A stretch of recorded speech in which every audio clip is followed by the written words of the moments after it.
Hello बच्चों, जेईबीएन का question है 29 जैन का शिफ्ट 1 का 2024 का। A body of man 100 kg travel 10 metre distance before coming to rest if coefficient of friction 0.4 work done against friction is.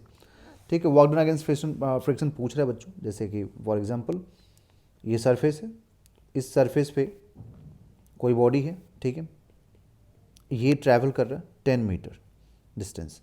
तो अगर ये आगे की तरफ 10 मीटर डिस्टेंस ट्रैवल करेगा तो बैकवर्ड डायरेक्शन में क्या लगेगा, फ्रिक्शन, और इधर में क्या लगेगा, mg। अपवर्ड में क्या लगेगा, normal reaction. Then n is equal to क्या हो जाएगा, mg।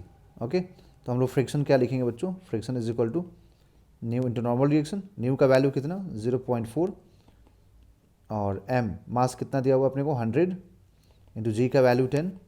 तो यहाँ से बच्चों आ जाएगा 400 न्यूटन। अब वर्क डन पूछा है तो अब तो देखो यहाँ पे वर्क डन जो आएगा बच्चों, या एक्चुअली में क्या होगा कि displacement and friction force opposite direction में एक दूसरे के हैं तो 180 आएगा।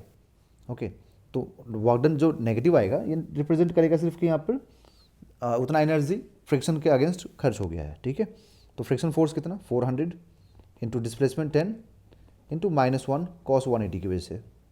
तो अब देखिए यहाँ पर कितना हो जाएगा टोटल 4000 जूल। नेगेटिव साइन आएगा बट नेगेटिव साइन सिर्फ रिप्रेजेंट कर रहा है कितना हीट लॉस हुआ है, इतना वर्क डन हुआ है फ्रिक्शन के against. Okay, so 4000 joule. Option number 4 is the right answer.